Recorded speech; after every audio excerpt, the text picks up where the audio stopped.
Respect ख्वातीन-हज़रात, आप सुन रहे हैं हमारी गुफ्तगू और मेहमान हैं मेहताब अब्बासी साहब।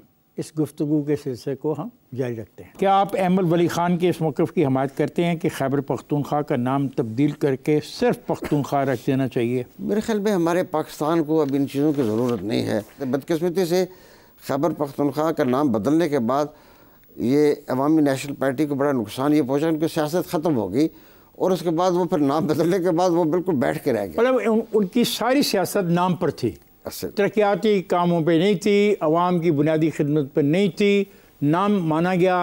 ठीक है सर, उनकी कुर्बानी बहुत है। जो तालिबान ने उनके साथ किया, जो TTP ने उनके साथ किया, उनके ख़ानदानों के ख़ानदान ख़त्म कर दिए। इस पे तो आप इस पे तो मैं आपको यकीनी तौर पे कहता हूँ कि हमारे सूबे में अवामी नेशनल पार्टी की जो सियासी जमहूरी जो जदोजहद है उसके उनकी कंट्रीब्यूशंस को, उनके एफर्ट को रिकॉग्नाइज करना पड़ेगा। आपने 2013 में खैबर पख्तूनख्वा में मखलूत हुकूमत बनाने की मियां नवाज शरीफ और मौलाना फजल रहमान की मुश्तरका ख्वाहिश की मुखालफत की। क्या ये आपका मौक़िफ़ गलत साबित नहीं हुआ?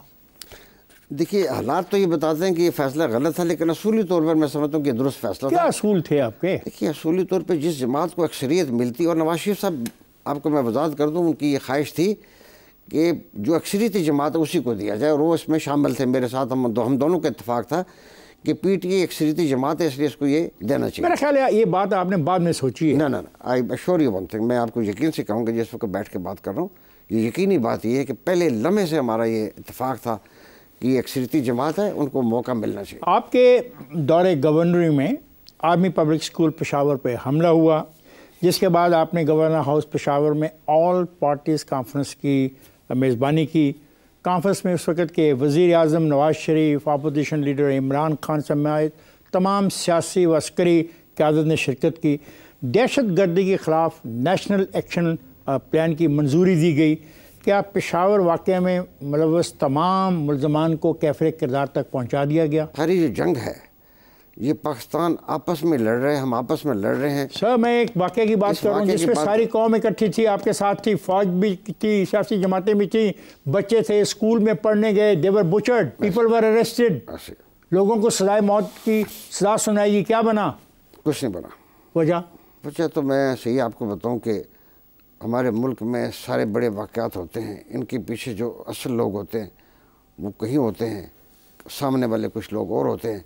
मेरी दानस्त में तो असल मुजरिम इसके पकड़े गए ही नहीं। वो कुछ लोग तो ये बात कही जाती है, वो दुरुस्त भी है कि वो मारे भी गए हैं बाद में, किसी ड्रोन अटैक में उनको मारा गया, किसी तरह उनको कत्ल, उनको ज़रूर कैफ़रे किरदार तक पहुँचाया गया, लेकिन किसी को अदालती निज़ाम के ज़रिए कोई सज़ा नहीं हुई। जिन लोगों को सज़ाएँ मिली उनके हवाले से मुखालफिन इल्ज़ाम लगाते हैं कि PTI के गवर्नमेंट ने उनको न सिर्फ छोड़ा बल्कि उनकी सज़ाएँ भी माफ़। मेरे ख्याल में हमें रिकॉर्ड को दुरुस्त करना चाहिए कि ये बात दुरुस्त है कि PTI की हुकूमत में उन तमाम लोगों को जो तालिबान से ताल्लुक़ रखते थे, तहरीक तालिबान TTP से ताल्लुक़ रखते थे, उनको वापस पाकिस्तान में ला के बसाया गया, उनको इजाज़त दी गई, उनको माफ़ी भी दी गई। लेकिन इस जो स्कूल के वाक़े में मुलव्वस अफराद थे वो कभी मेरे इल्म के मुताबिक कभी सवात में जो लोग मुलव्वस थे उनमें से 2 बड़े नाम थे जिनको सज़ाए मौत दी गई और सदर पाकिस्तान ने उनकी सज़ाए मौत माफ़ कर दी है। ठीक है, ये सही बात है। कहा जाता है, मैं कोई आपको यकीन से नहीं कह सकता। साबिक़ गवर्नर और साबिक़ वज़ीर आला मुझे कह रहे हो उसके इल्म में हमारे इल्म में सामने कोई ऐसी चीज़ आई नहीं, किसी के सामने किसी को माफ़ी दी गई। आप गवर्नर थे, कबायली इलाका जात को ज़म करने का फ़ैसला किया गया, सरताज अजीज़ उस कमेटी के रुकन थे। आपने फाटा के फौरी मर्जर की मुखालफत की, क्या वजह थी? जी, मैं ये समझता था कि हिस्टोरिकली पाकिस्तान ने जितने भी फ़ैसले किए मर्जर्स के, वो अच्छे वक्त पे साबित नहीं हुए। जैसे हमने जो मालाकंड में स्वात है, चित्राल स्टेट्स हैं, इनको मर्ज किया, कलात स्टेट से ये मर्ज हुए, तो उसके नताइज बुरे निकलते हैं। हमें बतदरीज उस अमल की तरफ जाना चाहिए। तो हिस्टोरिकली जो कबायली इलाका है ये अफ़गानिस्तान और पाकिस्तान के दरमियान एक बफर के तौर पे काम करता रहा। तो मेरा ये ख्याल था कि बतदरीज जो है वो हमें ज़म करने की तरफ जाना चाहिए, एकदम नहीं करना चाहिए। इससे बड़े नुकसानात होंगे और वो आज तक भी नुकसानात मौजूद हैं, उसमें कोई तब्दीली नहीं है, बल्कि पहले से बढ़ गए। अब आपकी गवर्नरी है, शुमाली वज़ीरिस्तान में ऑपरेशन जो हुआ, लाखों लोग माइग्रेट कर गए, क्या वो लोग रिहेबिलिटेट हुए? देखिए, रिहेबिलिटेशन का प्रोसेस, मुझे इस बात पे खुशी है कि वो मेरे वक्त में शुरू हुआ। हमने ان کو واپس بسانا شروع کیا کہ اس سے پہلے ایک ہمیں پورا پروسیس کرنا تھا. وہاں پہ ہر چیز کی تباہی ہوتی ہے. وہاں پہ پانی تھا, اسکول تھے, بجلی ہے, سڑکیں ہیں, کوئی ہاسپٹلس, کوئی چیز قائم نہیں تھی. تو ہم نے دوبارہ ان کو کر دیا ہے. کرنا تھا میں نے شروع کر دیا. کر دیا ہے. کافی بڑی حد تک ہوا ہے.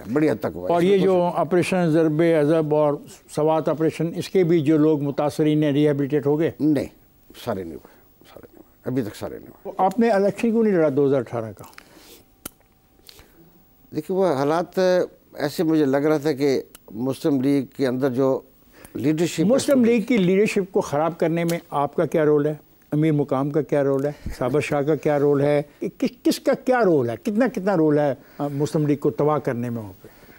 ایمانداری سے دیکھیے, میں ایمانداری سے بتاؤں گا, حقیقت میں جو مسلم لیگ کی جو قیادت ہے, جب اس نے فیصلہ کر لیا کہ ان کو نئی قیادت صوبے میں لانی ہے, وہ 2013 کے انتخابات کے بعد, تو مسلم لیگ کا بگاڑ وہاں سے آنا شروع ہو گیا. اس سے پہلے مسلم لیگ ہمارے صوبہ خیبر پختونخوا کی بڑی جماعت میں شمار ہوتی ہے. کون ذمہ دار ہے؟ آپ ذمہ دار ہیں, امیر مقام ذمہ دار ہے, صابر شاہ ذمہ دار ہے, اس کی ذمہ داری ذمہ دار ہے. اس کی ذمہ داری مسلم لیگ کی قیادت کو آئے گی, مرکزی قیادت کو آئے گی. نواز شریف کو یہ وہ بھی ذمہ دار ہے اس بات کے. 2013 کے بعد ایسا ڈاؤن فال اس کا شروع ہوا ہے کہ اب ہماری وجود وہاں پہ نہ ہونے کے برابر ہے. 4-5 جماعتوں سے آگے ہم جا نہیں رہے ہیں, سیٹوں سے زیادہ آگے. میاں نواز شریف کی جو شکست ہے مانسیرے سے, اس کی وجہ کیا ہے؟ مسلم لیگ کا خاتمہ, اور یہ جو ہماری صوبائی قیادت ہے یہ ذمہ دار ہے اس کی. اور اگر JUI والے آدمی نہ کھڑا کرتے تو پھر امکان نہیں تھا کہ نواز شریف جی جاتے. دیکھیے ہر سیاسی جماعت نے اپنا کیوں میدان چھوڑے. میں اس کو سمجھنے سے قاصر ہوں کہ صرف مسلم لیگ تھی جو عوامی نیشنل پارٹی کے لیے وہاں پہ اپنے سپیس دیتی تھی, باقی کوئی جماعت کسی کو سپیس نہیں دیتی. سر یہ جو مقامی انتخابات ہوئے جہاں پہ آپ کے بیٹے کے معاملے سے سارا مسئلہ شروع ہوا, یہ 2 حصوں میں ہوئے. اگر خیبر پختونخوا پورے کے جو صوبائی انتخابات تھے, PDM کی ساری پارٹیاں اگر اکٹھے ہو کے الیکشن لڑتیں تو PTI کو کافی مشکلات کا سامنا نہ کرنا پڑتا. اگر اکٹھے ہو کے لڑتے تو مشکلات کا سامنا بالکل کرنا پڑتا. سر 2023 میں آپ نے ایک ٹویٹ کی جس میں کہا کہ مسلم لیگ نون کے پارٹی عہدے سے میں استعفیٰ دے رہا ہوں اور میں مطالبہ کرتا ہوں فوری انتخابات کرائیں گے. تو پھر آپ نے ریزائن دے دیا, تو کیوں آپ اس نتیجے پہ پہنچے کہ بس ریزائن دے دینا چاہیے؟ میں اب یہ سمجھتا ہوں کہ مسلم لیگ نے ہمارے صوبے کو بالکل نظر انداز کر دیا ہے, اور اس نے اپنے آپ کو ایک صوبائی جماعت صرف پنجاب کے اندر محدود کر دیا ہے, اور پاکستان اب ان کی پرائرٹی نہیں ہے. اور آپ دیکھ رہے ہیں کہ جو اس وقت حکومت مرکز میں بیٹھی ہے, جس کی لیڈ مسلم لیگ کے ہاتھ میں ہے, جو اس وقت جمہوریت کی, میں سمجھتا ہوں کہ جمہوریت اب خاتمہ ہو رہا ہے. مہتاب صاحب, اگر عمران خان کو عدم اعتماد کے بعد ہٹانے کے جو فیصلہ ہوا, اس کے بعد الیکشن کروا دیے جاتے, تو کیا آج پاکستان کے سیاسی منظرنامہ مختلف نہ ہوتا؟ ایسے ہی ہوتا ہے. اگر یہ الیکشن اس کے ووٹ آف نو کانفیڈنس کے بعد اگر نئے الیکشن کروائے جاتے, تو میں یقین سے کہہ سکتا ہوں کہ پاکستان کا سیاسی منظرنامہ نہ صرف بہت اچھا ہوتا, بلکہ پاکستان بڑے پرامن رہتا, اور آج جو ہم جمہوریت کی تباہی دیکھ رہے ہیں یہ شاید نہ ہوتی. اب آپ کی پارٹی عوام پاکستان پارٹی, یہ دوستوں کا ایک گروہ ہے؟ نہیں, یہ دوستوں کا گروہ نہیں. پاکستان کے جو فکر مند لوگ ہیں اور جنہوں نے اس پاکستان کو بہت کنٹریبیوٹ کیا اپنی حیثیت میں, اس کی ذمہ داری بھی ہم پہ آتی ہے. اگر اس کی خرابیاں تو اس کے بھی ہم ذمہ دار ہیں جہاں تک ممکن ہے.